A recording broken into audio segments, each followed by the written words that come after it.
back. We are back. We're back. Brandon Olivas is with me. I'm Santino DeFranco. This is MMA Breakdowns and Bets. You're back from Vegas. What were you doing up there? I was just meeting with somebody, just a good gambler, trying to kind of tweak some strategy, just learn a couple things. Interesting. Tiring trip, just for a day, 10 hours in a day. It's just a lot. That's a lot of driving. I'm tired. Yeah, I mean, driving up to Vegas is always better, I think, than flying. Just with the time, it's such an easy, quick drive. But then you're driving in the car for 4.5, 5 hours. You come back, that's that. As you know, have spent the last 4 days digging up bushes in my yard. I feel like I'm 107, and now I realize I'm not cut out for physical labor whatsoever. And if MMA ever goes down for me, I will not be working construction. I'll panhandle before I ever do that. Yeah, we're installing your front yard. We're doing some turf in your front yard. Nice Yes, little yes. design. And I had people in today. We're getting our kitchen remodeled, redoing the counters, redoing the cabinets, redoing everything. Because I mean, I'm sure it's like this everywhere. The real estate market. We were trying to buy a new home, and we were putting in offers for $50,000 above asking price, and we were getting outbid by 170, $110,000 over our bid, like $150,000 over asking price. We did that 3 or 4 times. And my wife and I were like, all right, we're done here. We're done. We'll remodel our home. We're never moving. Like the real estate market is insane. Even when I started the first offer I put in, I think the interest rate was 3.4, 3.6, something like that.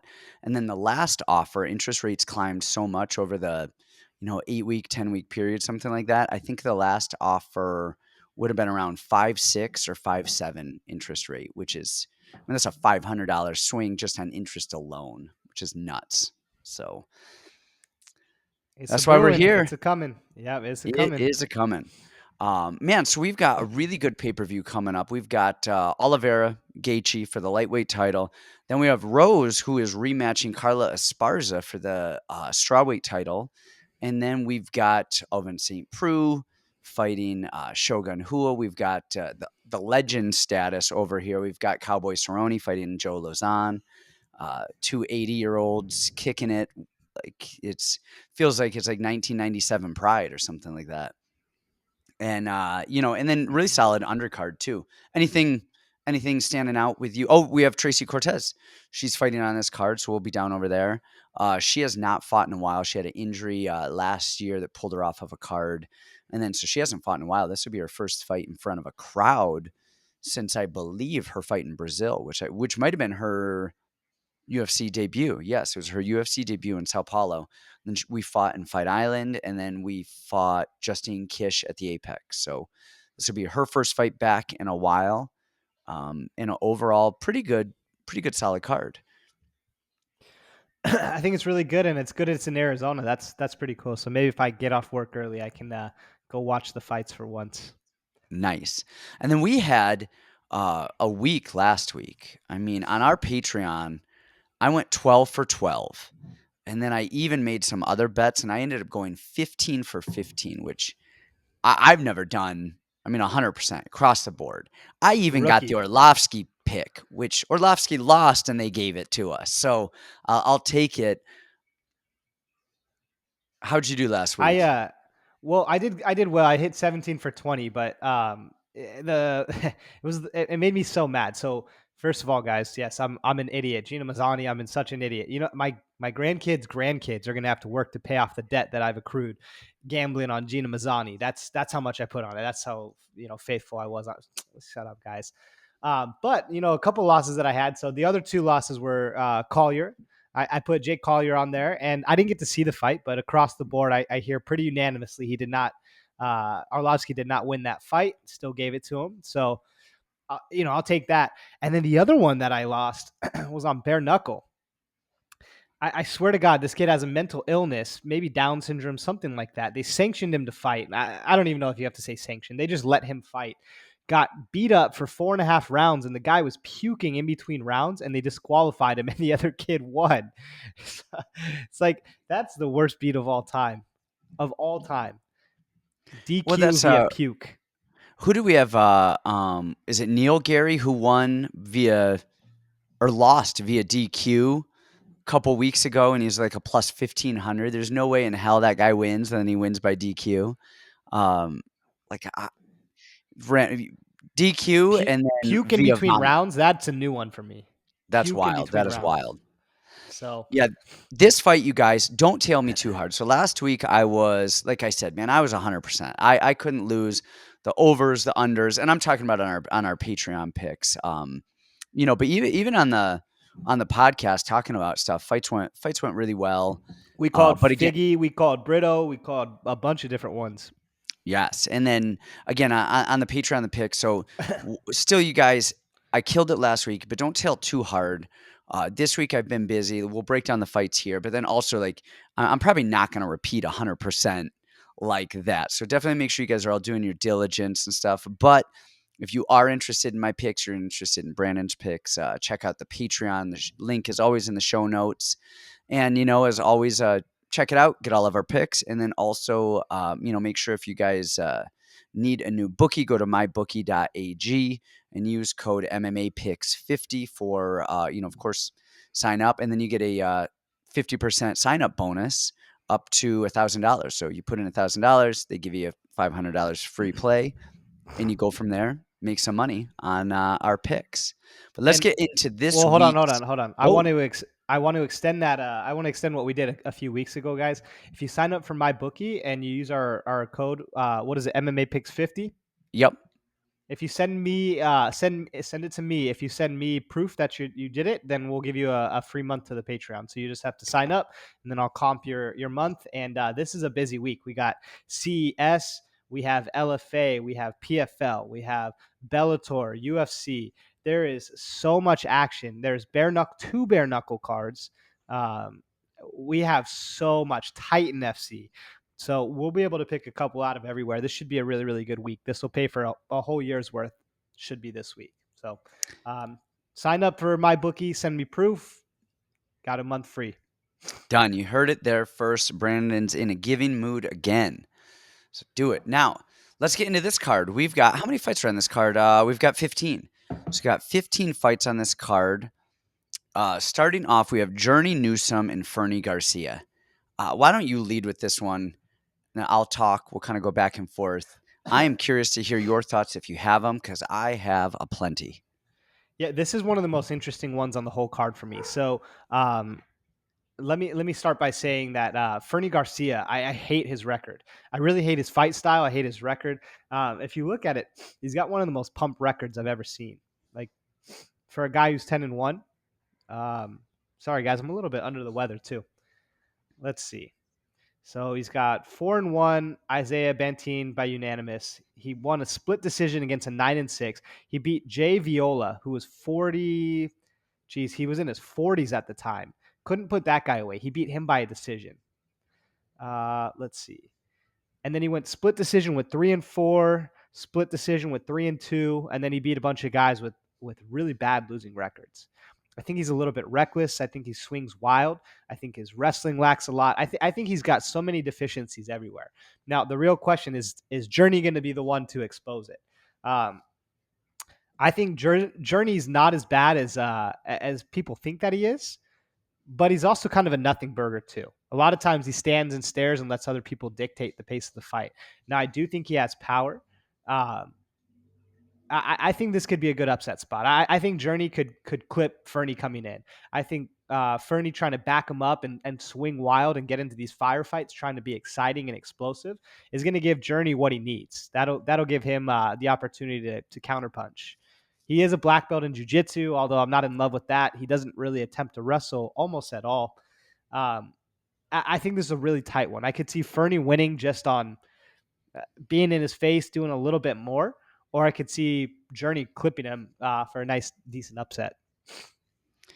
See, it's interesting you say that, because I'm not like, this is a hard. First of all, this whole card.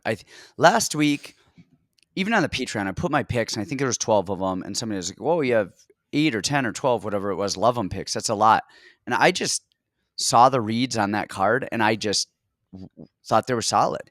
This card, oh my gosh, like there are so many toss-ups on this card. This is a really hard card to bet. There are a few spots that I like, but a lot of them are like, "Oh, don't touch that one." And this is one of those fights for me. I don't say this to be derogatory or rude, but neither of these guys should be in the UFC. I think Fernie's record. I'm familiar with Fernie because we've tried to fight him a few times with Casey Tanner, and he's always Yeah, turned that fight down. We were as always he like, should. yes, yeah, it's smart. He doesn't want to fight Casey, but I would put Casey in there drunk with one arm and have our way. Um, I think he's a grinder, but man, his stand up, he kind of reminds me of, and we see it all the time. A guy, who, a Jake Shields, Ben Askren, these guys who are wrestlers and they spend time striking, and it just doesn't click for them. Like they just don't get it. No matter how hard they work, no matter how hard they try, they're never going to be good strikers. And that's Fernie Garcia. We saw him in his last fight, lifting that leg up, did like this weird, almost like knee fake, but it was really checking a kick, just trying to find his entrance. And really, he just head down, swung for the fences, and clipped the kid on the Contender Series, And and that got kid the wasn't really that good either. He was a complete fish. That was a setup fight for him to get in the UFC. 100%. If you look at his record, it's as pumped up as Fernie's, if not more. And then on the other side, we have Journey Newsom, who's supposed to be a jiu-jitsu guy. We don't really see his wrestling. His wrestling is almost non-existent. His striking, he's supposed to be a boxer. You hear him talking about his dad as a boxer and this and that. He does. I've never seen him throw a kick. His boxing isn't even boxing. It's right overhand, left overhand, head down haymakers. I honestly don't. And again, I'm not saying this to be rude. I don't know what he's good at. I haven't seen his jujitsu. Um, I I would, I would stay away from this one, guys. I think, like you said, I think Newsom is better than people think he is. But I don't know how much better. I don't know if he's going to submit Fernie.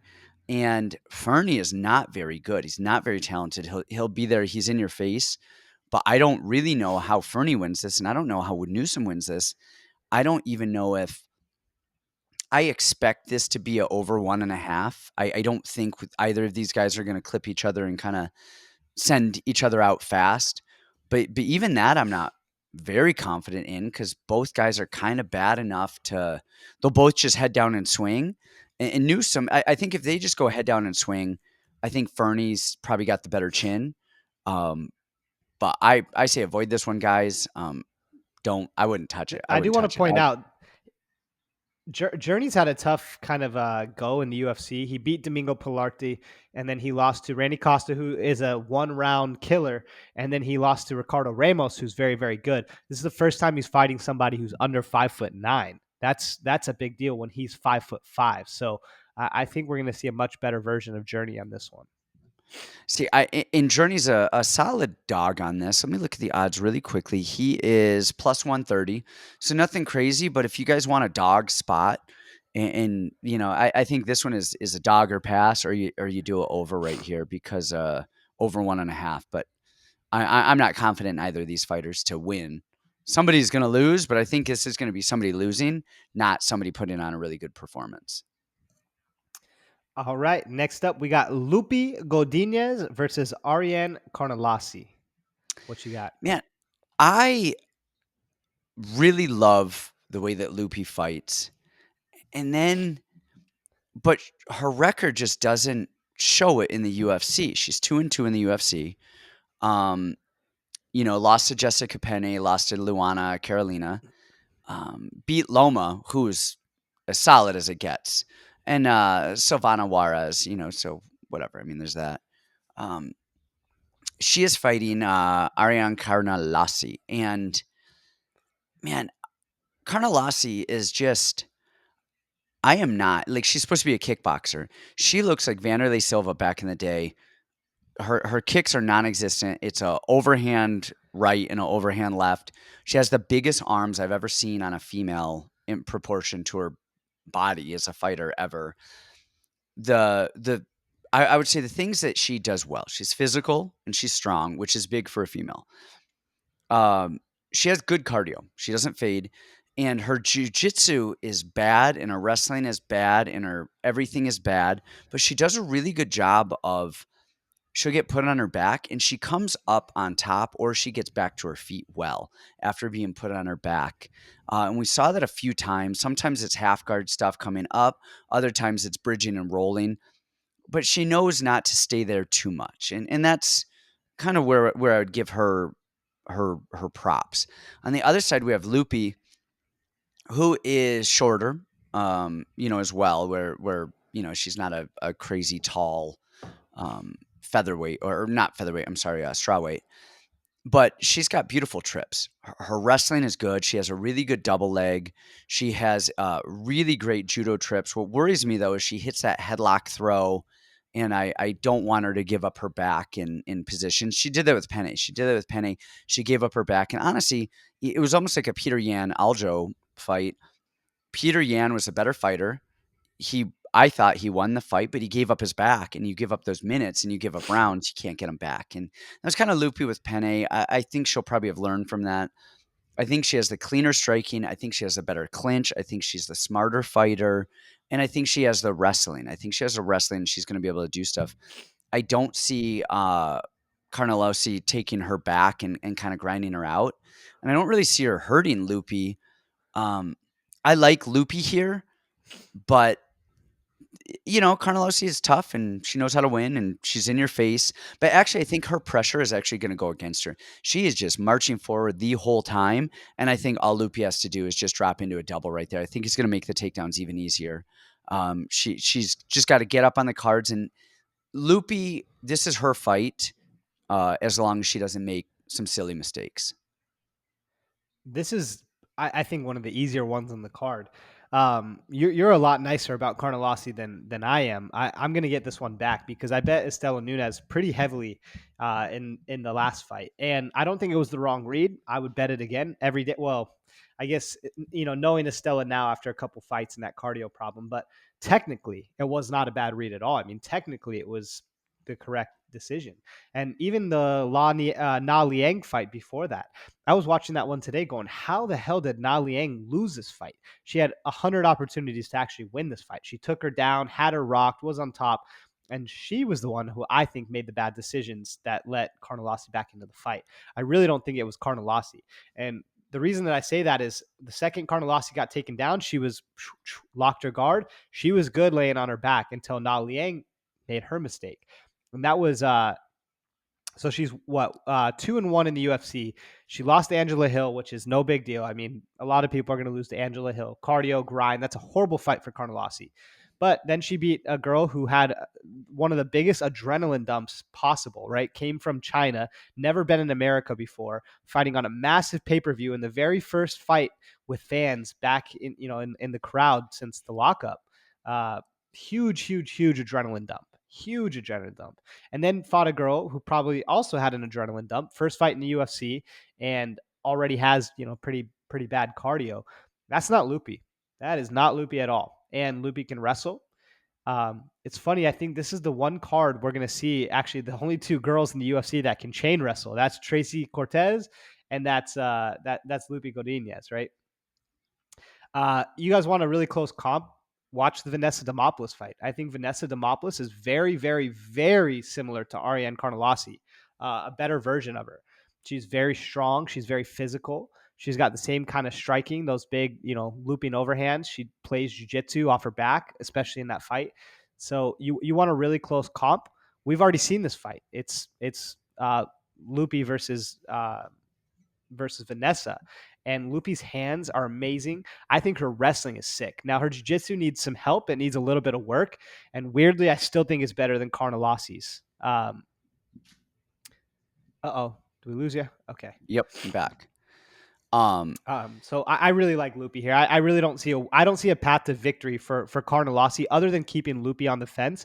And Loopy does such a good job of getting off the fence and having the awareness. Her two losses are up a weight class on like a week's notice against a really tall girl. Two tall girls, not short girls.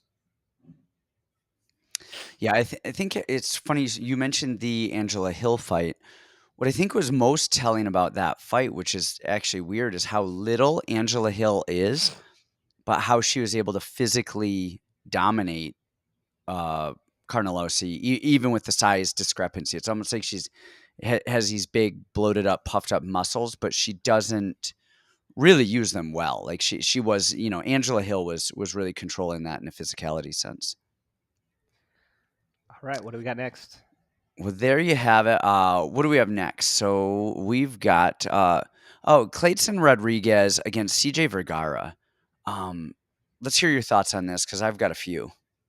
Okay, I for some reason I couldn't pull up Clayton's last fight. I just remember it being super super impressive. Santo Curatolo, I've been following him for a long time. He's very very good. Can wrestle his ass off. He's got really good striking. That was a really really really impressive win to me. And Clayton's huge. He's a big big big flyweight. Now Santo is probably he's definitely on the smaller side. So we also have to keep that in mind when looking at this matchup. CJ Vergara is going to be somewhere in between those two. He's going to be right in the middle. He's probably about my size. He's 5'7", I imagine. Uh, Hold on, let's look at that. 5'6", yeah. So he's about my size, probably about my build too. Uh, I can't speak a ton on this because I didn't get to refresh myself on Kleydson. I just know CJ Vergara really, really well. Um, I've been really critical of him on the past. I think he's not a UFC caliber flyweight. I just don't. The way he got beat up by Jacob Silva, the way he's been beat up in all of his fights. I don't think his skills are there. But man, does he fight? He does come to throw down. He KO'd Bruno Silva, Bruno Correa brutally, and he made that O'Day Osborne fight a lot closer than it should have been. O'Day is, dynamic and he's skilled and all that kind of stuff. And O'Day won the first 2 rounds, and then CJ made it a really really tough fight right at the end. So he is definitely stepped up his level. I think this is a tee up fight for Kleydson. I think they know that what they have in Kleydson, they know he's going to be the future, and I see him jabbing, low kicking his way to a victory here. See, I'm not on the Kleydson train, and I think he's fine. I think he does stuff well. He throws 500 spinning wheel kicks a fight. Um, I think I'm unimpressed with his inactivity. And at the flyweight division, like you have got to be active. Your output has got to be there. And I mean, besides some wheel kicks and touching here and there, and he likes his flying knees, the big exciting ones. I think this is I think it's a pick 'em fight, and I like, Vergara here out of volume. He is moving forward. He's got decent head movement, and his volume is solid. His kickboxing's not world beater status, but it's decent. His volume is good. He has power. Like you said, we saw him knock out Bruno Correa, and I think the volume is gonna be the difference here. His fight with Odie Osborne. Osborne is really good. He is really fast. He moves really well. He's really tall. We saw him, like you said, plow through 2 rounds where he's kind of getting picked apart and just make it competitive in the third. But what was really impressive was if you see him get taken down, man, he gets right back up to his feet. He knows what he is doing. Um, I think his fight IQ is decent, and I would I think the easy one here is over 1.5, over 2.5. I think that's a smart pick on this one. I kind of like CJ Vergara for the upset here out of volume. I think, Wow. yeah, I think people are a little hard on him, and I'm not overly huge on Kleydson. I'm not saying it's like I'm not saying go drain your bank accounts, but I think Vergara is a good pick here. I'm leaning that way, and I think over 1.5 is an easy bet, and I think if we see decent volume out of Vergara, who has good cardio, good technical defensive wrestling and stand ups, and his pressure is there, I like him in this spot, I would regardless of the love to fight odds. CJ. I would love to fight CJ. I think that would be a fun fight. All right. Well, I can see that too. I think Kledson's he's pretty big, and we're gonna see that gas tank go eventually. We didn't get to see it in that Santo Curatolo fight because he kept such good distance the entire fight, kept the things in front of Santo that made him think, and he wouldn't really engage. And when he did, he got picked apart. But CJ is kind of the I could see that situation playing out like you're talking about, where CJ just kind of walks through it and says, "Forget what you're doing here. I'm just gonna walk through it, make it a dirty dogfight, and then Kleidson's big. I mean, Kleydson is huge. How tall is he? 5'8", 5'9", something like that, and he's muscled up. He's Oh, a it says big he's five flyweight. six, but he's a big flyweight. He's gonna gas. Yeah. We're gonna see him gas when he has to actually fight hard. He's gonna gas eventually. Yeah, and against Vergara, that's not somebody you want to gas against. Nope. All right. Next up, we have Melissa Gatto versus Tracy Cortez. So you guys know you get a limited amount of information on this, as always. We don't discuss our people. I don't anyway. Tracy's been with me since she was an amateur. She went pro with me, and she's had a good camp, good everything. Weight is good. Can't wait to see her fight here live, um, in Phoenix. Sweet. I guess I'll say on this one because last time we talked about KK, everybody freaked out once he fought. So we can't go too much and building it up. Just purely from the film, guys. Tracy can wrestle. She's beat a lot of people. She's got a lot of wins on her record that look really, really, really good right now. She beat Stephanie Egger. She beat Blanchfield. She beat Agapova. She beat Vanessa Mello, who's fighting in PFL. She's beat a lot of good people. Um, I think the winner of this fight is going to get a major push between Gatto and Tracy. The winner of the fight is going to be probably one of the next stars in the UFC. So we're going to have a real clash of styles. Is on the feet. Tracy's got a lot more movement, probably a lot better movement, kind of that in and out, the feints. I think she's a little bit faster than Gatto. Gatto is definitely more just straight line punches, right? Ones and twos. Tracy, much better wrestler. And then I would say Gatto's got honestly, pretty impressive jiu-jitsu. We're big haters on people who are on their backs, but the way that she was making Sajara freak out, and Sajara, guys, is a world champion black belt. Like, Sajara is no joke. Team Lloyd Irvin from back in the day. Like, she's a very, very competent, well-versed black belt. And in MMA, to be making her freak out, while Gatto is on her back, that's something big. Good sweeps, good cardio.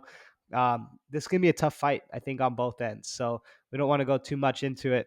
I would say two ways to play this probably. I'd say Tracy decision or Gatto sub. That's, I think, the two ways you play this one. I think that's path to victories for both.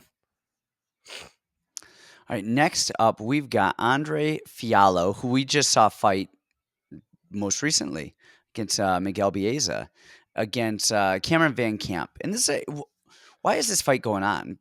Fialho just fought. Vancamp is making his debut.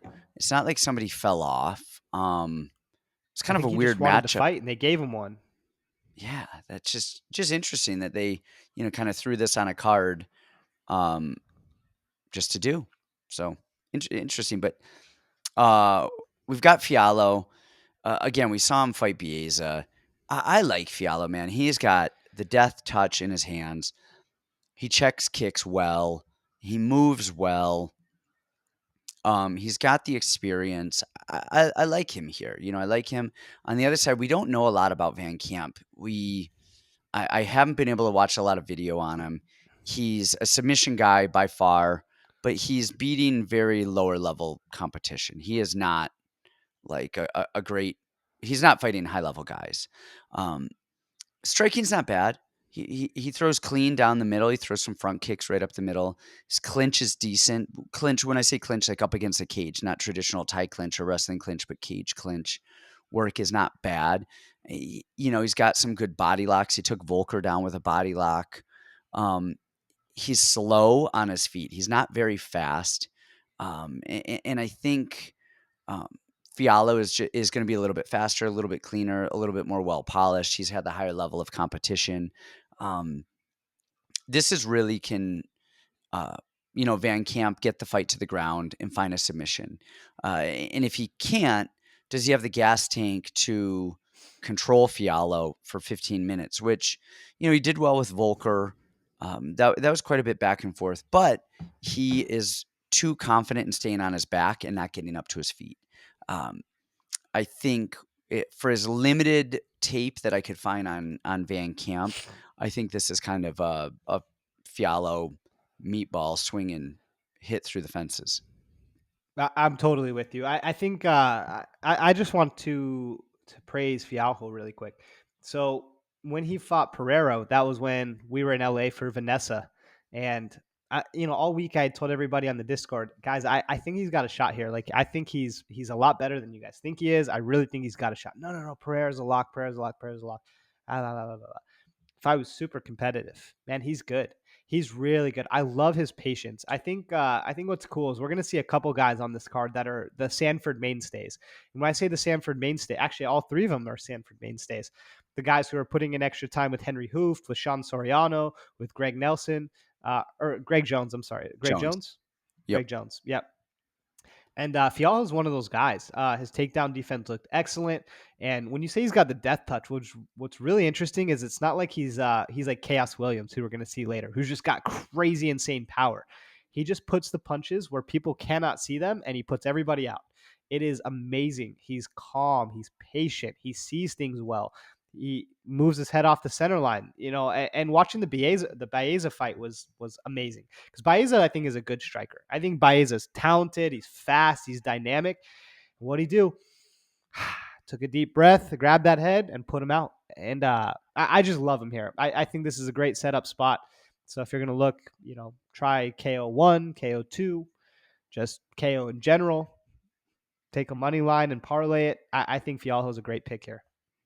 Yeah, the fight. I think the fight does not go the distance is a good one on this too. And I've been my picks with Fialho have been good. I picked Pereira to win against Fialho in his debut, and then I picked Fialho to win against Baeza based on checking kicks and in the death touch. I think he wins against Vancamp, and yeah, I don't think the fight goes the distance. Alrighty. What do we have next? Ooh, we've got Blagoi Ivanov and Marcos Rogerio de Lima.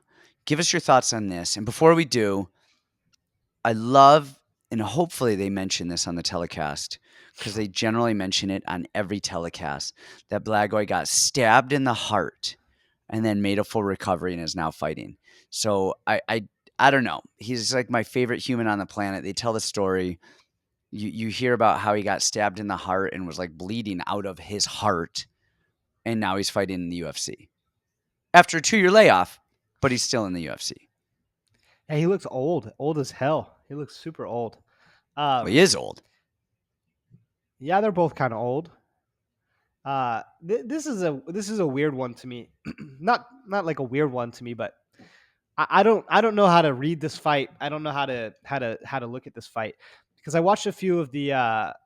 Well, first of all, where the hell did Ivanov come from? He just kind of came out of WSOF and PFL and then fought what a 5-round fight with Junior Dos Santos. Do we know how that happened? I don't.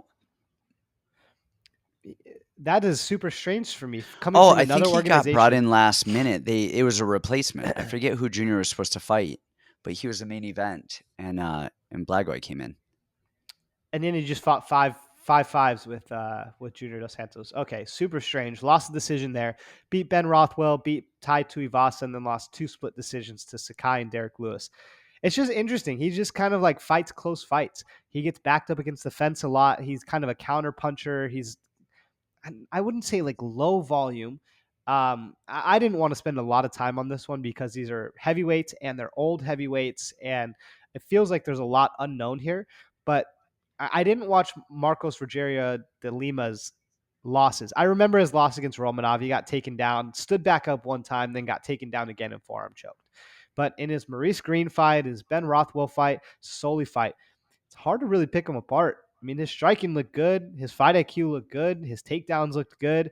Top control looked good. He didn't really get that tired. Like, obviously the Maurice Green fight was the only one we had him going to decision, but it's hard to pick against him for me here. He's the guy who advances. He throws beautiful calf kicks. He's got pretty good hands, good takedowns. Like, just like I always say, with the style of fighting, him pressing forward and throwing those kind of big strikes and everything like that. I like him to win here. I think he's actually the underdog, but um, Ivanov's been off for 2 years. He's pretty. God, it's hard to say low volume, but he's kind of low volume. It's weird how he backs up and strikes. He's in a lot of really close competitive fights. I think a smart play here would be, an over 1.5 on a heavyweight fight, which is always scary, but I think that's probably a good move. And why not Marcos Rogerio? Been the one fighting. He's been the one in there. He's got dynamite in his hands. He's got good takedowns. I think that's a solid play. I'm with you 110%. Um, Blagoi, the thing that really bothers me about him, especially about his striking, is he's southpaw, and as he throws his left, he reaches with his right a lot. So it's almost like he's trying to like double punch you at the same time. So he takes off a lot of his power. We saw him clip Tai Tuivasa with a short little right hook, but that was just like Tai coming in and he threw it. I don't think that was timed. I don't think that was calculated. I think he just threw a hook, and they're heavyweights. That happens. But Marcos, man, and first of all, this can we cut down on the damn names? Marcos Rogerio de Lima. It's like there's too damn much to say. So Marcos over here, he's got a really good middle kick, solid middle kick, solid Muay Thai in general. Used to be a 205er, fought in. His low kick was pretty impressive. Yeah, his low kick is impressive. His middle kick is impressive. His takedown defense is good. He got up on Romanov. I think I wanna correct you. You said he got up once. I think he got up twice. I'll have to go back and watch the tape. I think he got up 2 times, and then the And 3rd just time stood was up. It wasn't even like a thing for him. He just was like, okay, I'm up. yeah, it was really impressive. We see him against Green getting the takedown. He's smart. The only thing that I have is I think at heavyweight, I think he tires a little bit. But I don't think Blagoi is the guy to push the cardio and push the pace. And so I like him here. He's a slight dog. I think he's a better fighter. He's not coming off a 2-year layoff, and I think he gets this win here. Beautiful. We're in agreement. All right. Next up, we got, is it Brandon Royval and Matt Schnell, Matt Danger. Let us hear. What do you got? Or wait, no, you started the last one. I'll talk Yeah, about go this. ahead. I will talk about Danger. Danger's come and train with us. We've talked about that. Super nice guy. Hit me up actually this week asking if he could head over to the gym and get some sauna work in and just use the facilities. And of course, that was more than acceptable. Um, Man, Brandon Royval's just a wild man. He is all over the place, wild and crazy, spinning attacks, misses stuff. Almost looks like I don't think he intentionally misses stuff, but he just throws stuff, and then if he does miss it, he just swings and goes. And um, we saw him against Rogerio Bontaran, who just pushed the pace. We've seen him there. We've seen him against Pantoja, just looking good, and I mean, having his moments. Nothing world beaterish until he got um, submitted. But he's competitive. He's always going to be competitive because he is a wild man. And on the other side of that, you have Danger, who's really calculated, almost too calculated at times. And I think that's his biggest knock. I think Danger is so good and he moves and he's got his head offline and he's sharp shooting and his wrestling is definitely his weakest point, but his jujitsu is actually really solid. I think his fight IQ is good when it comes to if the only issue with this fight IQ is he'll stay on his back a little bit. But again, he does have good jujitsu. He gets clipped a little bit in by some wild punches and stuff. Royval though is just go for broke, like kill or be killed. Um, I think that is gonna hurt him here. I think what helps Danger is somebody who's there and is going to push the pace because Danger's inactivity allows the other person to do so much. I don't see him getting clipped. I think his striking is so clean. His jujitsu is really good. His cardio is good. I think actually Royval pushing the pace is going to help Danger because it's going to force Danger to fight. And if you force Danger to fight, gosh, it's beautiful striking, beautiful work. It's his own brain that I think gets in the way. I like Danger here. I don't know what the odds are. Let me look really quickly. He's Man, a pretty Danger's a decent dog. big dog. He's a Yep. plus 200 here, which I think is shocking. Um, I also I don't think this fight goes the distance. I think these two are gonna go for broke, and man, I just I think Danger gets the upset, and I don't say that because I know him a little bit. I don't know him well. I mean, it's not like we're close friends and that I have an allegiance to him or anything. I know Danger. I like Danger. Um, I've bet against him in the past. I think he's going to eke this one out. I am with you 100%. Now, take what I say with a grain of salt because maybe I just don't like Royval at all. I hate not his fighting style, but kind of his fighting style. Like he just puts stuff out there just to put stuff out there. Nothing's really meaningful. And I don't ever call someone a casual. I just think that's like such a like lame thing to say. But casuals, they're in love with Brandon Royval's jiu-jitsu. And it's like, all right, you guys, come on. Like, he's been losing every fight until he wasn't losing the fight. I thought he lost the fight against Bontarine. He was losing against Tim Elliott. He was losing against Kai Car France. He was losing against Brandon Moreno. He was losing against Pantoja. He's been losing every fight until he hasn't lost it. And that's a good thing. But he's also what 3-2 in the UFC. I think he should be 2-3 in the UFC. Um, I'm actually with you, and I was going to say that exact point is the Bontarine fight with Matt Schnell. He was so calculated. He's trying not to get hit with the big overhands or make a mistake. And he was gun shy. But you watch him fight Pantoja, he bit down on his mouthpiece and he just threw down. I think that Matt Schnell is a much better striker. I actually think these two are really, really similar. I think, just like you said, Schnell is definitely the cleaner striker, the better striker by miles. And I would say that Royval is probably the better grappler by a little bit, not a huge margin, just because he does so much stuff to make you think. And he's more comfortable, I would say, just grappling. But when Royval is going to push that pace, it's going to force Matt to open up, bite down, and see who's left standing. And I think Schnell's left standing. I think that they both get rocked. They both have kind of chin issues. I mean, Royval's rocked every single fight that he's been in, and then he'll kind of recover and come to. Both of them have really weak takedown defense. Both of them have jiu-jitsu. So you're taking two similar fighters, and then you're giving one guy, 2-1 odds. Like I'm going to take Schnell here. I think he's the crisper, cleaner guy. Okay. There you have it. There you have it. There you have it. We've got our second female fight of the night. I believe it's our second. No, our third. We have Macy Chiasson and Norma Dumont. Kick this one off. Let's hear what you think. Hear what you got. I don't want to spend a lot of time on this one. This one kind of freaks me out. I bet against Norma Dumont last time. Big mistake, right? Against Aspen Ladd and what's become of that. Horrible mistake. And I actually bet pretty big on Norma Dumont when she fought Ashley Evans Smith. She was relatively unknown at the time, and people told me I was an idiot for betting her. And I said, I think she's good, man. I think she's gonna do it. She has more than impressed me in the UFC. Even her fight against Megan Anderson, she was doing really, really well there, and that's a great fight comp because of the heights, right, of Macy and Megan.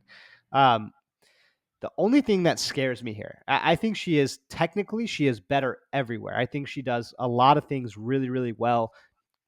Good striking, good counters, good overhand, good takedown defense. She's got those big hips, those big, big, big hips. She's solid. I think she's very, very solid. The only thing that scares me is the activity, right? If Norma's so comfortable in her striking and they're just going to stand there at range, and then you have a girl who's 5'11" and just throws out, you know, crazy jabs and crazy volume, even if it does nothing, sometimes it impresses judges and stuff like that. So I'm going to trust the better fighter to win here. I think Norma wins. If you watch her fight against Megan, she put her on the cage, was beating her up. I think she can pretty much do whatever she wants to Macy here. But, if you told me that Macy won a decision, I would not be shocked in the slightest. I wouldn't be shocked to hear it. Well, she outvolumed her. That's all I got on that one. Yeah, I think this comes down to Norma does a lot of stuff well, and she doesn't make a lot of mistakes. She lets other people make mistakes, and I think her durability, her clean, pretty clean striking. She knows what she's doing. She's hard to take down, and I think as long as she doesn't make too many mistakes and puts Macy on the fence, I think that's the fight. I think clean on the outside, put Macy on the fence, bully her around, score the points. Macy's not known to be finishing people, and Norma's durable as shit. I think this is kind of not a lock. I mean, what is a lock at this point, especially in women's MMA, especially with the height differential? Um, but I like Norma here. Honestly, I don't really see Macy's path to victory. I think over here is the easy way to make some money. Throw that with a parlay on something that you like and make it a little bit sweeter. Done and done. Done and done. Sorry, We guys, are we're moving kind of quick along. on these ones. We got 15 fights, and I'm not feeling very well, and I'm exhausted. So we're just kind of cruising on these ones. Yeah, I like that. I mean, it's a little bit. This week has been a little chaotic. Like I said, I haven't had a lot of time. I like the card. I honestly, like I said, I don't care for it a crazy amount on betting. Just I think these fights are really close. I think they're really close to call. Um, but there are some spots here. And speaking of spots, we've got Francisco Trinaldo and Danny Roberts. Is it Roberts? Yeah, Roberts. I don't get the Um, correlation. Where's the spots? what's that? I don't get the correlation. You said spots. Where's the spots? Yeah, I like this spot here. I like this Okay. spot on the card. Um, we've got Francisco Trinaldo, who's actually, I mean, this dude's like 100 years old. Like he's 43, but in fight years he's 87. He's 5'9", used to be a lightweight. He's now at welterweight. Dude is 4-1 in his last 3 fights. I mean, he has a win over Bobby Green, John McDessie, Jai Herbert, and then Dwight Grant. Um, Danny Roberts he's got a win over a couple Russians, Amiv, Imadiv. He lost to Pereira, which, there's no harm in getting flying kneed by Pereira. And he lost to Claudio Silva in 2019 by armbar. That one Um, broke my freaking heart. Did you watch that one? no, Recent? I didn't. That one is a referee wanting to make the show about him. He stopped it in the armbar as he was getting out of the armbar and called the fight. That was a referee wanting to be way too much involved with the production. He kept yelling Really? at him for putting his toes in the cage when he was just like jumping off the cage. It was like completely ridiculous. And he had Claudio in all kinds of trouble, was probably on his way to winning a decision, beating the shit out of Claudio. It was horrific. And then Claudio locks up an armbar. Danny Roberts goes to escape, and the ref just calls it. Like Oh, they do for like kids jujitsu. Like, oh, he could get hurt. I'm gonna call it. I'm like, come on, man. wow. Um, man, so you've got Trinaldo. And first of all, Trinaldo's a southpaw, and that's a big deal here because so is Danny Roberts. And Trinaldo is a southpaw, man. Dan Henderson's that left hand. He keeps it glued to his chin. What he actually does really, really well is he level changes nonstop. It's part of his movement. It's not like, hey, I'm level changing here. This is a thing. He just naturally glides and is level changing as he goes. And a lot of times he'll level change, come up and swing the overhand. Sometimes he'll level change and throw the overhand at the same time. Other times he's just naturally level changing. And then even beyond that, sometimes he'll level change and throw either a jab or a right or a left hand to the body, and then other times he'll level change and actually shoot. He mixes that level change in so much with all of his movement that it really is such a good disguise. It's solid. He's got good power, and man, he swings hard. Wrestling is good. Jiu-jitsu is good. Like Trinaldo's a solid, solid fighter. And at 43 and 4-1 in his last 5, he is solid. On the other side of that, we have Danny Roberts, who is so fast. He is fast. His striking is clean. And he has a really good gas tank. He really does have good cardio, especially for somebody who's 35 years old, 34 or 35, I forget, in his own right. 34. Come on. Okay, yeah, and that's a big deal in fight years, 1 year. His wrestling is getting better. His defensive wrestling is good. He gets back up. He defends jiu-jitsu well. I like him. The thing that my knock on Danny Roberts is that I don't think his offensive wrestling is as good as he thinks it is, and I think he offensively wrestles too much for his own skill set. Um, sorry, guys, I'm cut off here. I'm using my other camera today, so it's going off and on. I was trying to mess with it a little bit, but it shouldn't actually affect anything besides going out for a second. But so Roberts offensively wrestles, and I don't think he's as good as he thinks he is, but I think that's actually good here. I think that's gonna tire Trinaldo out. Even being bad, I don't think Trinaldo's gonna get a submission. I think Danny Roberts is gonna kinda pick him apart on the outside. He has really good head movement. What worries me is that he does keep his hands low a little bit and kinda draws people in. It's not as big of a deal because he's their same stance, but it still worries me with Trinaldo with his power right there. But Trinaldo's a little chinny and a little slow and gasses a little bit too. I like Roberts here. I think it comes down to middle round 2 cardio starting to kick in, and then round 3 cardio, and I think Roberts is easily winning that battle. Can you believe this fight is a pick 'em? It's even odds for this fight. No, that's insane. That, to me, that's insane. Like you go betting Bible and you look at the ages and camps and everything. Like I don't know how you don't unload the boat on Danny Roberts purely on age, and then skills and everything else aside. Um, digging into Danny Roberts, I really like Danny Roberts. This is almost like the first time that I discovered Sean Brady, and I'm like, who the hell was this guy that I missed this whole time? Danny Roberts is solid. I actually did dig into him for the Ameev fight, and I said I think he could beat Ameev. Like I think there's upset potential with Danny Roberts here, and sure enough, he beat Ameev. Now rewatching that fight. I think Ameev won, but very close fight, and he made it close enough where you don't know. I am with you. There's a lot of things that I like. So first of all, his striking I think is clean, and I think it's even better against a southpaw. The only southpaw we've seen him fight, recently or in his recent fights was Claudio Silva. Now, Claudio Silva, please, is no glory kickboxer, but he beat the shit out of Claudio Silva. Like, beat him to a pulp, especially rounds 2 and 3. Like, he was just taking him for a ride. Now, Trinaldo is undersized. I mean, he's moving up. He's kind of taking the Hector Lombard route where he's just like, whatever, I'm just going to get thick and I'm still going to keep it moving. So he's very undersized. He's 43 years old. His takedown defense, he's a veteran. He's solid. His takedown defense is good, big overhands. I just think Danny Roberts is better everywhere. I think he's a really solid fighter everywhere. He stands up when he's taken down. I think his wrestling's better than what you're giving it credit for. Only say that because he fought that guy who was the last Russian, Imadaev, who I actually thought Imadaev is like pretty good. Like I think that dude is really, really, really solid.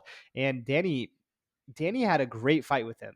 He kept a high pace. Like that was some serious, serious, serious fighting, and then put him out with a huge left hand. I don't see a place that Danny doesn't win this fight. I love that he's at Sanford. I love that he's one of the Sanford mainstays. Sean Soriano's in this corner. Henry Hooft, like those are his guys. Greg Jones, like I really like Dan here. I don't see what's not to love about him. He's faster. He's more dynamic. He's younger. Good camp. Good cardio. Good fight IQ. At pick 'em odds, like I don't think you have a choice here. Yeah, cardio, wrestling, speed, If you need to age. hedge your bet, just then take Trinaldo by KO. But I really like Danny Roberts here. Yeah, love it, love it, love it, love it. Let's move on. Who do we have next? Coming up, we have Randy Brown and Chaos Williams. Why don't you tell us about these guys and get Yeah, this moving? fight actually reminds me. Oh, pardon me. This fight actually kind of reminds me of the Miguel Baeza fight with Chaos Williams. Um, I think the better fighter here clearly is Randy Brown. I don't even think it's close. I think Randy Brown is better everywhere than Chaos Williams. And at any point, this fight could be over that quickly. Now similar fight comp is going to be Randy Brown to Jared Gooden. But Gooden, I think he's very calculated with his style. The thing about Chaos is Chaos will just swing, just those big hammers. And he's got crazy power, crazy leg kicks. He beat Semmelsberger, which is an amazing victory for him. For someone as untechnical as Chaos Williams is, and for low level and everything that Chaos is, for him to beat Semmelsberger by decision is super impressive to me. I think Randy's going to style on him, throw a couple jabs, and then you just got to worry about the big overhands, those big shots. This fight really is simple to me. Randy Brown is an underdog, which is, I think, a gift. I think that's amazing because the better fighter, maybe in a case like this will win 70% of the time instead of 90% when you're talking about just the power that Chaos has. I think there's no reason not to take a shot on Randy Brown here. I think he's a veteran of the game, lots of jabs, does a lot of things well, good cardio. Um, but again, I wouldn't be surprised to see Chaos put him out. But personally, I like to bet on the better fighter, not hoping something happens in the fight, right? Which would be the Chaos bet. So I'd take Randy Brown here. See, this is one of those fights I don't know if I'm gonna touch because you hit it. Randy Brown is the better fighter overall. Um, I first he's tall, he's rangy, beautiful jab, Jab. good Oh, head movement. Honestly, I really like his striking as a whole, but man, it's kind of the cat's out of the bag. Calf kick him, calf kick him, calf kick him. He doesn't check him. He has the skinniest legs ever, and it really compromises him. Um, but he has really good jujitsu too. I mean, Randy Brown's jujitsu is solid. I think he triangled Warley Alves, right? Am I crazy there? yeah. Yeah, triangle choked Warley Alves. Finished Brian Barba with knees and punches. Lost to Nico Price, beat Mickey Gall, lost a decision to Bilal Muhammad. First of all, I didn't realize how long Randy Brown had been in the UFC. He's been in the UFC since 2016. Um, I I feel like this is a Andre Fili Brito fight, like we talked about last week. I think Randy Brown is Andre Fili. I think he is better. I think he should win. And I wouldn't be And I think surprised if Chaos is Chaos. worse than Brito. Man, you're always critical of Chaos. I don't think he's as bad. I think I like him. I think he's calculated in the sense when he throws wild and he throws, but he's not just out there swinging. He's in your face. He takes his time. He checks kicks. He understands distance. Baeza was worried and started going full jujitsu on him, and he defended a ton of leg locks and defended those well. Didn't panic. Knew what he was doing. Um, and the thing is, we've seen with Randy Brown is he does not have the best of chins. So I think Chaos is going to kick that calf. I think Chaos is going to find his chin, and I don't know that Randy Brown's takedowns are phenomenal. Okay, his wrestling cage takedowns. I think his bottom jujitsu is good, but I think Chaos is probably smart enough to avoid it. Um, like you said, Randy Brown is a better fighter. I think Chaos Williams is probably going to get the upset, or not the upset because he's a favorite, but I think he's going to find Randy Brown. Um, and I say upset because I think Randy Brown's a better guy, and I think Chaos Williams ends up winning this fight. Yeah, that's. I think we were kind of on the same page with the Brito fight. I went back and listened to it because you gave like a 15-minute thing about how that Brito fight was going to go, and it hit it almost exactly that. And then went in and I was like, I have this weird feeling about this fight. I don't feel the same feeling as I did with the Algio fight, and I basically made a case for Brito. And then at the very end, I was like, but I pick Feely. And it's funny, we were just on the same page, the same feelings, the same everything about that fight. And I think that's where we're going here is we know that Randy Brown's better, but for like just one weird reason, like I don't know, man, I could just see Chaos like completely dominating here, just big punches and big brutal things, like putting him out. I don't know, weird feeling to me. I can't play it big. Yeah, this is during like I said the last week, I killed it. I gave my boss over at Fight Ready, the owner, all of my picks, and he was winning all of them. And then if that wasn't on there, the Feely Brito fight because I didn't feel confident on it. I was like, yeah, I'm not picking this fight. It could go either way. And I said that to him. He said, who do I pick here? And I said, don't touch the fight. I said, Feely should win. He's a better guy, but don't be surprised if Brito goes out there and swings and knocks him out. And sure enough, and I was actually driving when that happened, so I didn't watch it. A couple minutes later, he's like, thank you. Didn't put money on, got the knockout. It was probably a little early on the stoppage, but good. And that's what I feel here is that I do like Randy Brown, man. I like him. I like him. I like him. Chaos just has that I think he's calculated enough to not get thrown. But again, man, I mean, Randy Brown could make it a dogfight and find a submission early too. I mean, who knows? But Doubt it. yeah, Randy Brown should win. Uh, don't be surprised if Chaos Williams ruins everyone's bets. Stay away from this. Avoid it like the plague. Alrighty. Next up, we got Donald Cerrone versus Joe Lauzon. These are probably your buddies. Man, this is wild. I've known both of these guys for a long time. We're old. Donald used to come train with me. Um, we know each other. Joe Lozon and I know each other. We were supposed to be in like a pro grappling division years ago, and we see each other. And I mean, I'm not like close with either of them, but man, these guys were up and around. I was supposed to fight Joe Lozon when he ended up fighting one of the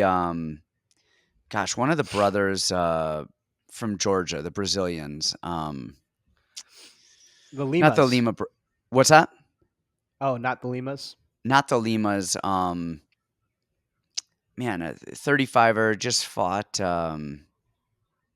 He's fought everybody. He's like top 5 35er. Um, man, I'll think of it. I'll look at it here in a second. It was junior, and gosh, I mean, you see him fight all the time. He knocked out. What the I'll hell are look you it up in a talking second. about? So Yeah, what the hell are you talking about? yeah, you guys know he's like a top 5, top 10 bantamweight. Uh, anyway, but so I know these guys, and it kind of pains me to see either of them fighting because man, they're just old. They're just old. They're just old. They're just old. Um, Man, Cowboy has lost one, two, three, four, um, 5 of his last 7. One of those was a no contest, and then geez, no, even the Rafael dos Anjos one I was looking at, that was actually a grappling match. So he has lost one, two, three, four, pretty much 5 in a row, and then if you don't include the Nico Price one, which is a no contest, I mean, man, he's having a string, and he has taken some damage. On the other side of that, you have Joe Lauzon. Last time we saw him was when he beat our guy JP Pierce, um, really early. Went out there, guns blazing, did great, looked great. Um, Cowboy, of course, is grappler versus striker. Cowboy has got the kickboxing, the movement. Cowboy's jiu-jitsu is actually really good too. People sleep on his jiu-jitsu, but his jiu-jitsu is really good. I think, Joe Lauzon is a grappler, but his hands aren't bad either. He'll keep his high guard and go out there swinging and just, I mean, for in relation to what people think, like they're not as bad as they think. He's covering up and just goes in there swinging and will blitz in. I wouldn't say they're great, but they're dangerous. That's the way. They're not great, but they're dangerous. He'll go out there swinging, and that's that. And you got to respect that. Not like it's a you're gonna go do an instructional with it, but man, you watch what he did to JP Pierce. Watch what he did in his UFC debut against Jens Pulver. He looked scared to death and just went blitzing, and you gotta respect that. I think Lozon has taken way less damage than Cowboy over the last few years. Eh, Are we That's sure about that? what. Yeah, I mean he hasn't even been fighting. Well, I watched the Gritzmacher fight was like honestly, out of all the fights that I've watched, that one was probably the most brutal beat down I have ever seen in my entire life. That was brutal. Both of his eyes swollen shut. I mean, he needed how long has that been? 5 years. He needed 5 years to recover from that one fight. Jeez. Yeah, I mean, yeah, he took a lot of damage. He lost to Stevie Ray, then he got knocked out by Guida, and then he lost, that Grits fight. Took some time off and beat JP Pierce. But he's had 3 years off since the, which I think will definitely help him. Uh, on this one, I think Cowboy is probably better everywhere. I think technically, I think if they did a jujitsu match, I think Cowboy would probably win. No gi, that is. I think his stand up is better. I think Cowboy beats, and generally Cowboy wins. He has a hard time with really good boxers who can wrestle. That's not necessarily Joe Lozon. I think Cowboy is a better fighter here. What worries me on this one, if you guys aren't worried about chin hold up, bet Cowboy. I think that's the smart bet. I think he's better everywhere. the chin holdup is what really worries me. But honestly, on both of these guys, it worries me more on Cowboy because he's a couple years older and he's been more active, and so he's been knocked out a lot more. Um, he has been competing, and he did well. Beat Rafael dos Anjos in a grappling match, lost to Joe Selecki. So he has been more active, and that's definitely a thing. But man, I think Cowboy is the better fighter here. But this scares me in terms of chin. It's a coin flip. Yeah, man, this was a tough one. I kind of went back and forth on this. I guess at the time when Joe Lauzon was fighting and Cerrone was big, I didn't get to watch a lot of fights. I was young. I couldn't afford pay-per-views, and these guys were always on pay-per-views because they were always the most exciting guys.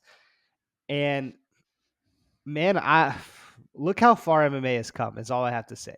Look how far MMA has come because I watched Joe Lauzon can't wrestle a lick. His striking is horrible. Um, doesn't really move his head off the center line. He pulls guard. Like everything that's like wrong is what he does. And that was winning fights back then. Like, man, MMA has come a long way. And even Charles Oliveira in our main event, he fought at the same time as Lauzon way back then and was making a lot of those same mistakes. And now he's the champion and he just evolved with the game. And what's really crazy to me is Lauzon's a very introspective guy. He's a very smart guy. I think he's a very good coach. He's got a lot of guys that fight, on CES, and he's always, the analyst for CES. Very smart guy. I really expected when I went back and ran his film, I was expecting that to match with what I hear on the microphone, but he can't wrestle a lick. And even the JP fight was really interesting to me because it's not like he blast doubled JP and took him down and dominated him. He had JP rocked, was lucky to get JP to the ground. I think JP was probably still fuzzy when that happened. And then JP just ended up in a really bad spot and nothing he could do about it. I think if you ran that fight back 100 times, JP wins 99 out of 100 times easily. But you're right. Lauzon, he comes a swing and it's not always to his, Guida knocked him out. That's crazy. Grutzmacher put the worst beating I have ever seen in a fight on him. It's insane. And weirdly, I think he can win this fight. Just like you're saying, like the chin hold up and man, if he gets Cowboy down once, I think he'll be fine on top. But I think Cowboy, like you're saying, is better everywhere. He's better takedown defense. He armbarred Mike Perry. He's been fighting higher level guys for a lot longer. His striking is miles ahead of Lauzon. So I've been back and forth on this one all day long. I'm like, I know, like my eyes are telling me Cowboy is by far better. It's not even close. But I just weirdly think the grit of Lauzon, like, is going to stand in the pocket and maybe crack him. The one thing Cowboy's gotten used to as of late is losing. He's lost almost everything. He just finds ways to lose now. And that's not the Cowboy I guess we used to know. He would win everything until the championship, and then he would take his loss. So, I think this is a complete avoid it. I think fight doesn't go the distance one way or the other, I think is a good play here. But, man, what a crazy toss-up fight. Yeah, and that's it's kind of the name of this card. There's so many of those toss up fights, and it weirds me out. But yeah, I hate to see those two battle it out because, man, I just don't think either of them should be in that cage anymore. I was really hoping better for Lauzon. I was hoping in my mind that Lauzon was much, much better. And he's, again, a great analyst. He's got very good jiu-jitsu. But I was wishing his, like, he was, like, way better. And it just didn't happen. It's not how I Yeah. remembered it. Um. So that is that. We're moving up the card. We've got Ovince St. Preux and Mauricio Shogun Hua. Um.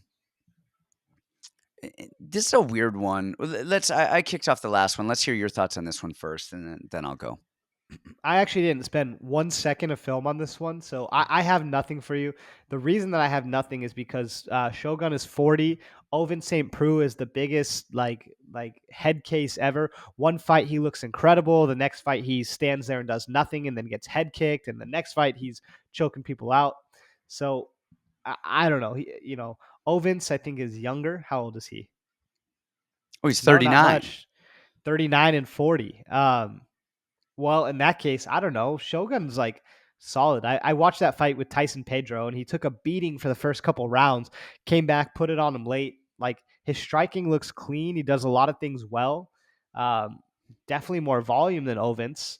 So I don't know where to go with this one. I don't know how to play it. I don't know over one or doesn't go. I don't want anything with this fight. Just enjoy some legends fighting.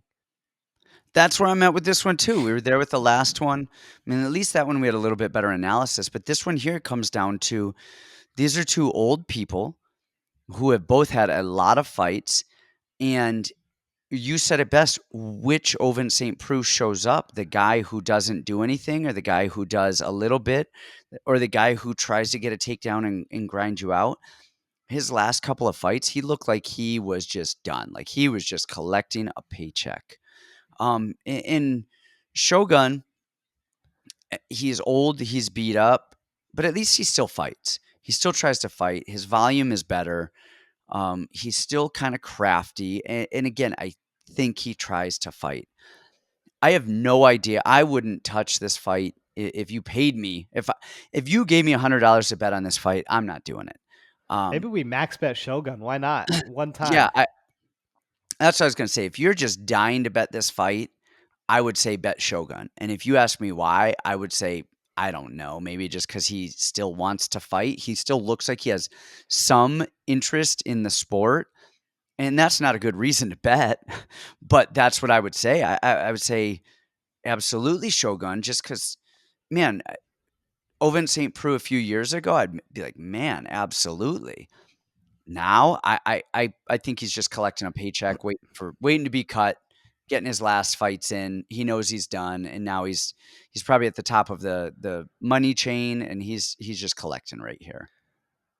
Can you believe he beat Mikel Olajacek? That's kind of crazy. It's crazy. Alonzo Menafield, he straight arm locked Tyson Pedro. Like he beat Corey Anderson, Yushin Okami, Marcos Rogerio de Lima. Jesus, Rafael Cavalcanti, Patrick Cummins. He beat Shogun before. I didn't know that. Yeah, years ago when they actually used to fight. Ryan Jimmo, Nikita Krylov. Oh my God, Opens has the craziest record I've ever seen. Yeah. Jeez. And then now you look at him and you're like, this guy doesn't even want to be there. Like he's not checking kicks, his wrestling's non-existent. He's just getting I don't know. I think this might be the last time we see Oven St. Preux in a cage. Wow. Okay. All right. Next up, what do we got? We've got We're kind Michael of to the meat of the Chandler, card. Tony Ferguson. Um, man, this is another guy I don't think should be in there. Tony Ferguson, he's got 3 losses in a row. I mean, Chandler's a little bit older. He's 36. Had a war with Gaethje. Um, and let me see what happened. Before that, really was doing amazing with Oliveira, and then got clipped. Beat Hooker ahead of that. Um, I I think this is a fight doesn't go the distance, you guys. I think I think Chandler's gonna knock Tony Ferguson to China, or he's gonna gas himself out trying, and something weird will occur. Even not even gas out. I mean, we saw him gas out with Gaethje, but that was the most wild, crazy fight the world has ever seen. Um, his level changes. His wrestling is so good. He's physically strong. Ferguson, I think he let his. This is what happens. You get a guy, Ferguson, who used to have really good wrestling. They fall in love with their jujitsu and they forget about wrestling, but they think they still have it. And I don't know that Ferguson was ever a good striker. He was an awkward striker, and it worked for him to do what he needed to do. Um, I think do we see honestly, I want to see a bet of how many Imanari rolls does Ferguson go for an attempt to try and get Chandler to the ground and attack a heel hook.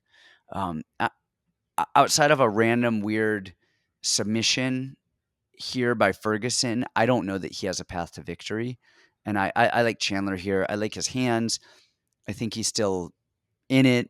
I think his chin is a little shot. I don't think he's ever going to reach that top upper echelon again. But I think that just comes with age. But I think he's still in there fighting, and I don't think Ferguson's going to be the one to put him away. Yeah, I'm right there with you. But this fight kind of scared me.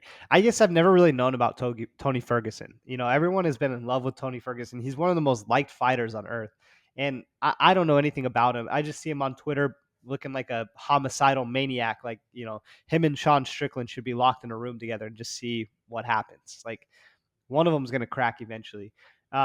Looking at his record, it's insane. I mean, he's beat all these guys that he probably has no business beating, especially when you look at him these days, right?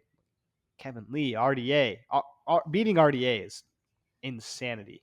Uh, Gleison Tebow, Barboza, like all these great wins. Um, I don't know why though. This fight kind of scares me. I could just see him catching on some fluke crazy submission from nowhere. His striking is horrible. He leaves his chin out there to be beat up. Chandler's got crazy power, crazy wrestling. I mean, Chandler does so many things well. The part that worries me is actually Chandler, not Ferguson. Is Chandler can just be his own worst enemy, and I can see him ending up somewhere crazy. I mean, even in the Oliveira fight, he did the stupidest thing you could possibly do and just gave up his back right to Oliveira. First round, dry, everything. So, to just me personally, my strategy this week, um, I think Chandler wins. I think he's better everywhere. I think he's got a good guy in his corner in Henry Hooft. I really trust Hooft. Even in that Gaethje fight, he said, "Hey, you don't need to be a tough guy. Don't show how tough you are. Show how good you are." And there's a big difference between that. So I think he wins. Obviously, I think Tony's beyond done. But man, does Tony scare me sometimes with just throwing something random up. I think that Chandler's way too good to probably be caught in, a triangle or an Imanari roll or something like that. But some weird Darce choke or some weird triangle that he ends up in, who knows? I don't know. I'm seeing a lot of love for the over 1.5. Tony does have a chin on him. Man, he gets hit hard and he'll let his knee snap and tendons tear before he gives up. So that's I don't hate that play, the 1.5 play, but again, for me, with how many fights there are this week, this might be a just sit back and enjoy it. The last ride of Tony Ferguson. Yeah, I love that. I am picking Chandler to win this, but this is not going to be on my love him and like him picks. Like this is not something I'm comfortable enough with. I like to give you guys picks that I think are going to cash. And like you said, there's too much of a curveball in Tony Ferguson to throw money on this. Like I said, The the thing that I liked about some of the last opponents that fought Tony Ferguson was they were really high level jiu-jitsu guys. I.e. Benil Dariush and Charles Oliveira. I could trust that they for sure had the wrestling way the much bigger wrestling advantage over Tony, but I could also trust them that once it hit the ground, they weren't going to get submitted. I don't know if I can say the same for Michael Chandler. I think he's a little bit arrogant and believes that he can go anywhere with anybody. And I think he can. He's very good. He was cool with Oliveira, all that stuff, who I think is much better than Tony Ferguson. But um, who knows? He just doesn't have the jujitsu pedigree that Benil and Charles have. yeah, I think that is it. Next up, we have Rose Namajunas in the co-main event fighting Carla Esparza for the title. And they have fought before, and Carla won. Um, that was a long time ago. Gosh, was that? Let's see. Where was that? That was in 2014. That was 8 years ago. That is unbelievable that these two women have been in the UFC for that long. That's just kind of wild, especially seeing Rose. I wouldn't say how inactive Rose is, but how active so many other fighters are in relation to Rose, who have been there, the same amount of time. Um, and let's see. So we've got that. That was a gosh, was that no rear naked choke round 3? And Rose, I think, is infinitely better. We saw her with Wei Li. We saw her out wrestle Wei Li. We saw her get the takedowns against Wei Li, which I think are actually what won her the fight. Um, Rose's not only has her wrestling gotten a lot better, her footwork is so good. She is always moving left and always moving right, which makes it really hard to set up a takedown. Um, I love her jab. I love her. She's got really good power in her hands, And again, her footwork is great. Her jujitsu is pretty good off of her back. I wouldn't say it's amazing, but her jujitsu is pretty good. And then I would say one of her biggest knocks is that she doesn't get up well if she can't submit or really attack well with jujitsu. Her best weapon is kind of kicking her opponents off, pushing on their hips, kind of creating some space, and then hoping that she can create enough. But she doesn't like fight hands and hip heist and get to the cage and do all of that stuff that we like to see, on a regular basis. Her top control was really good against Wei Li, but Wei Li is also not good at getting up off of the bottom. Um, so there's that side. Carla, of course, her hands are not great, but her chain wrestling is actually. We talked about Tracy Cortez's chain wrestling and Lupi's. Honestly, I Yeah, think Carla, Carla's the best of them all. Yeah, Carla's chain wrestling is phenomenal. The other thing is Carla's gas tank is good. And Rose, we've seen it time and time and time again. Um, Actually, we didn't really see it as much in the Wei Li fight. She fought hard in that fight. Yeah, she really did. We saw it in the Joanna fight. We saw it in the Jessica Andrade fight. She gets clipped and tired later in the rounds, and she will lose in 5-round fights. She regularly loses round 4 and 5, but she did not against Wei Li. But her gas tank, and I don't know if that's her gas tank or if that's she just puts so much into. You guys need to understand. You can have the best gas tank in the world if you're I don't know, we'll say a miler or a marathoner. Okay, we'll go run a 200-meter sprint, and you're going to be dead tired no matter how good you are at a marathon. And there's so if you're training these certain mechanisms, but you'll go out there and you just you're in a dogfight and you swing for the fences and you're trying to kill people. Well, some genetics don't allow for as fast as a recovery. So you could train as hard as you want, but if you try and kill people, I mean, it's kill or you get tired. I mean, that's just the way these things work. So, her gas tank is improved. I think I like Rose here. I wanna like Rose here. What worries me is Carla's chain wrestling, but honestly, her cardio. I think Rose is gonna be able to keep her away and stick and move and really bust her up early and get ahead on the scorecards, or maybe if she doesn't find the finish, I think she gets ahead. But it comes down to round 3, and can Rose have enough in the gas tank to win round 3 if she's going to lose round 4 and 5 to the chain wrestling cardio that Carla's going to have? And that's what worries me about this one. I think Rose is the better overall fighter, and what worries me is Carla's chain wrestling and gas tank in round 4 and 5. Why do we know that Carla can go 5 rounds? Why do we know that? I don't know that we do. Has she gone 5 rounds before? I don't think she has. I'm looking. I don't Um, see it. Now but she's we've never never slowed seen down or got her tired. we've never really seen her fade too much to where she stops hitting that chain wrestling. Yeah, you're right. You're And I'm 100% not right saying on that. she's a world beater, and I'm not saying that Rose is gonna fade. And maybe Carla gets in round 4 and 5 and doesn't have the gas tank that I expect her to have. But I haven't really seen too much of her that shows me that she's going to fade and stop chain wrestling. And I have seen that Rose does tend to fade in round 3 and 4 a little bit. She has in the past. Again, with Wait, Whaley, what has rounds for Rose? What rounds for Rose that she rounds fades? kind of 3, 4, and 5. Like we saw with Jessica Yeah, the Andrade. championship rounds because she's a champion. Yeah. And that's a huge deal. That's a huge deal. The championship rounds because she's a champion. There's a different air about it. Look at Carla Esparza. She just went to a split decision with Mariana Rodrigues, right? Who's very good. I think she's good. I think Rose is better than Rodrigues. And that's MMA math, but that's not the angle that I'm hitting here. What I mean is, and we had a discussion about this last week, is the judging criteria is becoming so different.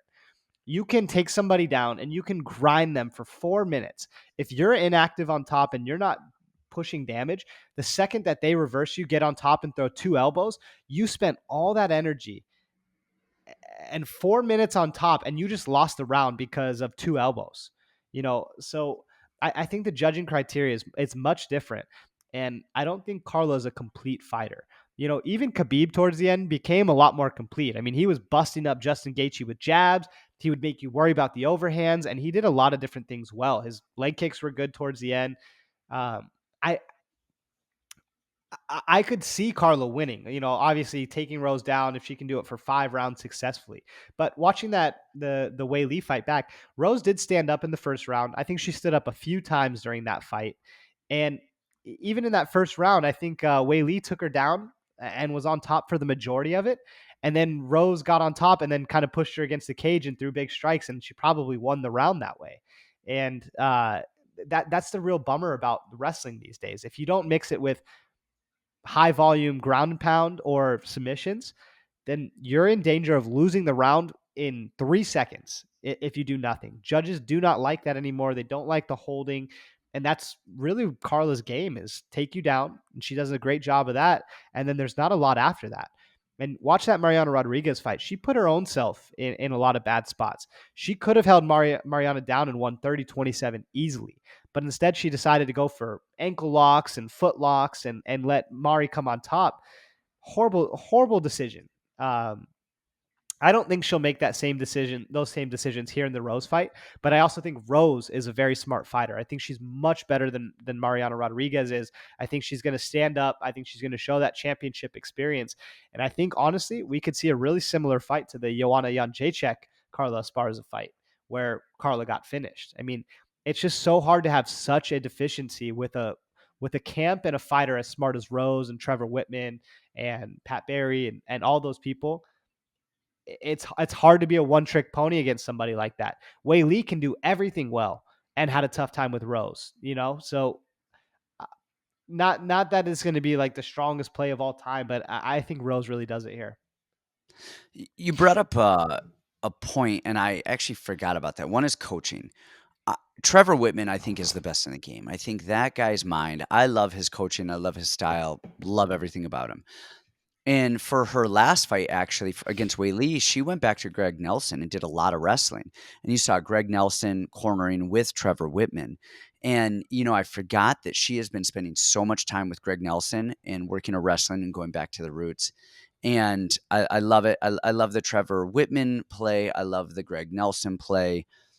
And I think going back to her wrestling or to Nelson, working her wrestling, working with Trevor Whitman, she's only going to get better and better. Um, yeah, I think that's a solid play here. All right, and then that leads us to the main event. We have Justin Gaethje and Charles Oliveira. Man, everything in me for everything, you know, we'll analyze this in a second, but I have been so anti Oliveira in every one of his, fights as of late. I'm pulling him up right now.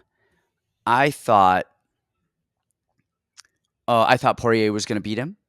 I thought Michael Chandler was going to beat him. I thought Tony Ferguson was going to beat him. I going back a ways, but he fought Kevin Lee. I probably thought Kevin Lee was going to beat him. Keep going. Jared Gordon, Nick Lentz, David Tamer, Jim Miller, Christos Giagos, Clay Guida. I probably thought every single one of them were going to beat him. And, the reason is at 145, I feel like he had quit in him. I feel like he just had these weird things where he just like stopped fighting. He would be winning and then pull guard and get beat up. And then he had that thing, I think it was Cub Swanson, where he like hurt his shoulder or collarbone and then just stopped fighting. And I just didn't think that he had the grit in him to push through. Um, he always had the jujitsu.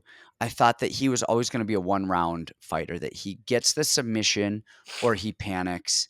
And again, I don't think that I was wrong on that. In Ricardo Lamas fight, like the Anthony Pettis fight, Anthony Pettis submitted him. Ricardo Lamas submitted him. The Max Holloway, that was the one. It was that weird neck shoulder injury where he just stopped fighting. And, gosh, there's so many of those fights that I just thought were so weird that I thought when it gets going, he's going to quit. And then on a technical level, his boxing is he's always had good Muay Thai, always had good kicks, always had a good clinch, good elbows, knees. They're progressively getting better and better. And I thought all of those guys, I thought Ferguson, I mean, I didn't think Ferguson was going to completely outbox him, but, he's slick and weird and, his jujitsu and all that stuff. Then, Chandler, I mean, I thought Chandler was just going to completely outbox him and beat him up. Poirier's boxing is beautiful. Kevin Lee has really good hands. I expected all of them to win the boxing fight, and it was the freaking hands of Oliveira that led to all of those, I mean, at least the Chandler and the Poirier finishes. Like, holy hell. And he faced adversity. He came back and he won those fights. And I've just been so impressed with Oliveira. Then on the other side, Gaethje, I've always been underwhelmed with Oliveira, but I should clarify, I've been underwhelmed with him, but he's impressed me in all of those last wins. And I bet against him in every single one of them. On the other side, Gaethje, like I have probably bet for Gaethje, like every single one of his losses. I thought he was the one to beat Khabib. I thought his wrestling was gonna, he was a D1 wrestler. He's got power in his hands. He pushes the pace. I thought he was gonna stop the shot and beat up Khabib, and I was 100% wrong. Um, he's reckless. He's wild. He's crazy. Man, that's it. And what we saw, even with his wrestling though, on the other side of that, I mean, would you have ever thought that Charles Oliveira was going to blast double Michael Chandler right off the bat and take him down? Like, holy Beautiful. hell! I mean, he is just really, really solid. Um, and then we've got the Gaethje Whitman train, and Whitman, man, he went 3-0 his last title outing with Usman and Rose, and not 2-0 in titles with those two, and then Gaethje beat Chandler. Um, so it's hard for me to pick against him here. I Everything in my soul tells me to pick Gaethje and that he's going to clip Oliveira. Um, I just it comes down to the better fighter that you talked about a little bit earlier. I think it was the Cass Williams and Randy Brown fight. It's like you've got to hope that Gaethje clips him to win, whereas Oliveira really has a lot of ways to win. I mean, his wrestling has improved. His cardio is good. I mean, Gaethje has good cardio too. He's a cardio machine. It's okay. It's Um, all right. yeah, and well, I think his cardio is good, but he fights at such a hard, crazy pace that he's always going to gas. But he's always going to gas his opponent too. Um, he's got calf kicks for days. He's got body work. He swings for the fences. I mean, he's at elevation. He's got Trevor Whitman. Um, I mean, everything in my soul tells me that Gaethje should win this just based on those things. And I think Oliveira is the smarter guy. I think he's a more well-rounded fighter. And I don't. This is the theme of the night. This is a coin toss for me. I think he does get clipped. I think he gets clipped a lot, and that worries me. I think Gaethje's got the power and the presence to hurt him and finish him. Um, and honestly, though, I think I don't want to touch this again. Gun to my head, I don't know. I mean, gun to my head, I think Gaethje wins it, but without a gun to my head, and I don't know if that's emotion or what, but man, Charles Oliveira keeps proving me wrong. I wouldn't be surprised if he proved me wrong on this one. I think Gaethje is, again, it's Filo or Fili Brito. I think Oliveira is the better fighter times 100 all over the place, and I wouldn't be surprised if Gaethje clips him and hurts him early. I've been back and forth on this one all day too, but there's two things that swung me. So I'm with you. I could see Gaethje clipping him, but there's a couple things that swung me. So first, I think Dustin Poirier's boxing is better than Justin Gaethje's boxing. I think the volume that he puts out and the combinations is really, really, really clean. And I think Oliveira had a lot of trouble with that because Poirier never let him settle. He just constant pressure, pressure, pressure. And then you have Michael Chandler, who's these big dynamic overhands and really hard ground and pound, and that caused some problems for Charles. Um, I think Charles is going to have a much different fight on his hands. The thing that almost makes Justin Gaethje his best is also the thing that's going to help Charles the most. Is he is actually a technical wizard. Like, he's a really good striker. I think Justin Gaethje. He's not this crazy reckless guy all the time like people think he is. Now, he can be dragged into that, but a lot of times, like, watch the Tony Ferguson fight. Everything was calculated and just good combinations. He's really clean, beautiful leg kicks. He does so many things well on the feet, but I think that's going to give time for Charles Oliveira just to breathe a little bit. Now, Muay Thai wise, I mean, geez, Charles Oliveira's Muay Thai is almost perfect. I mean, it's gorgeous to watch, at least in the Chandler fight, especially. Hands are high. He's lifting that leg to either check kicks or throw teeps. And I think those teep kicks and those body kicks are going to be huge. We saw that with Poirier, hurt his body the whole time, right? Kind of getting him a little bit tired. But mostly I think it'll just keep the range. And if he's showing that leg coming up, I'm hoping he can check the leg kicks. I think the leg kicks are going to be the big X factor in this fight is how well can Charles defend those. Now, the one thing that swayed me just a little bit, because I don't think that Charles Oliveira is going to be able to blast double Justin Gaethje. I don't think it's going to happen. I think Justin Gaethje's defensive wrestling is too good, and I think the game plan is going to be revolving around that, right? Defending that. But what I really liked about Charles Oliveira is he swings around to the back. He'll put you on the cage, and instead of just going for the traditional, double leg, try to drag you out, he'll swing to the back and he'll start doing standing back takes, which is kind of like counter wrestling the counter wrestler. It's taking all forms of martial arts. It's not just your pure wrestling and hips and pressure and everything like that. It's kind of mixing everything together. I think his striking is very competent. He's got beautiful long punches, good body kicks, great jiu-jitsu, obviously. Um, I've picked against Charles in the last few fights as well. And it pains me to say that because Charles Oliveira has always been my favorite fighter. My last name is similar to his. I always wanted my fighting style to be similar to his, with the jiu-jitsu and the Muay Thai. Um, I think he gets it done here. I think he's just the better fighter, and I think he's going to find a way to get it done. I think the style of fight favors him a little bit, and he's got more ways to win. So I'll ride with my heart on this one and take Charles Oliveira. Man, I can't oppose that. I just, like I said, I'm leaning Gaethje on this. Oliveira has proved me wrong in the last like 28 fights, but at some point I've got to be right. Like at some point I've got to just the odds, unless he just retires and that's that. But I think it's a toss up. I think these are very close fights. So many of these fights on the card are so close. And man, like but and maybe they're not. Maybe other people have better reads on them. Just with me, with this card, again, the last fight card, I'm watching tape, and I just saw who I thought was going to win, and I was right. On this one, I'm looking at them going, there are so many variables with so many of these fights that a lot of them I don't see a clear winner on. I do see some on some, and I'll post. Of course, you'll post. I'll post our picks on our Patreon, our love them and our like them picks once we really dig through and see what we love and like here. But this is definitely a much harder fight card to pick fights on for as a whole. So Uh, all right, I think that's another one for the books. another one for the books. Let's see how all of these play out. Like I said, you guys check us out on Patreon. If you sign up with my bookie code MMA Picks 50, Brandon, I would never do this. I would never do it.